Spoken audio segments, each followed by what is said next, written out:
Hello, our science investigation is 2.4, and we are going to look at cold water again. So how does water change when it gets really cold? It freezes. Right, it freezes. So we're going to submerge a vial in a liter container of water, and we need to fill the vial to the brim so that it doesn't have any air in it. And then we are going to take a syringe, and when we put the syringe in the water, we'll put it all the way down, submerge the tip, and we're going to pull on the syringe and draw up 50 milliliters of water, but then squirt out the water, push the plunger and squirt out until we get to the 40 milliliter mark on the syringe. The vials and the syringes would go in the freezer.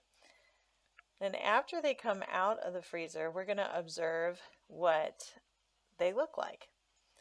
So we ask ourselves, what happened to the water in the vials and syringes when we put them into the freezer?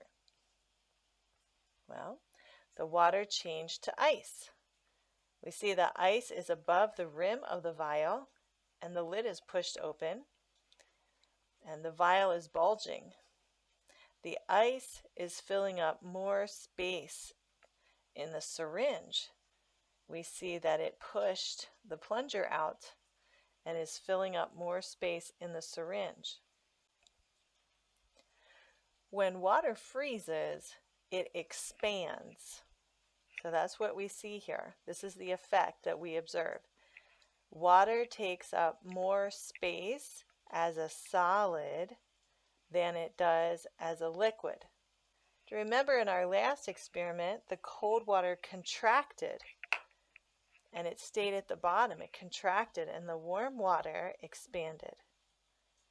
Well, it's interesting that water can be cold and contract, but when it goes to freezing, it expands.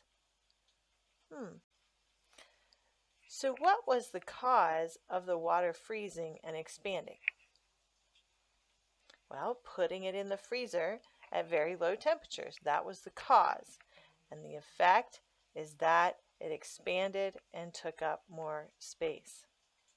So let's get an ice cube.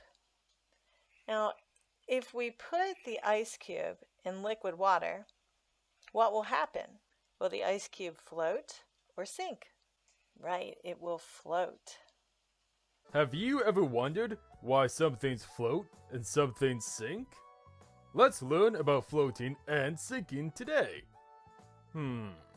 What causes some things to float and some to sink?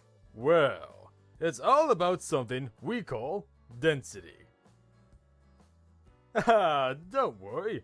Let me explain this. Everything around us is made up of small molecules. In some objects, tiny little objects called molecules are tightly packed together. And in others, they are loosely packed together. This is actually what density means. The objects that are tightly packed together have a higher density, and the more loosely packed objects aren't that dense. Whatever objects sink are more dense. See the stone? These marbles? And yes, these coins. They all sink in water because the molecules are jam-packed in these. Similarly, whatever objects float are less dense, like this rubber ball, this plastic bottle, and this lovely balloon. They all float in water because the molecules are loosely packed in these. So now let's take a blue ice cube, and we're going to put the blue ice cube in room temperature water. And we want to watch what happens to the blue ice cube. So, watching it, what can you see? What happens when we place the blue ice in water. Small streams of blue flowed off the melting cube and sank. So what is the stream of blue made of? Well, the liquid water with the blue coloring is what melted from the ice cube. Why did the blue go to the bottom?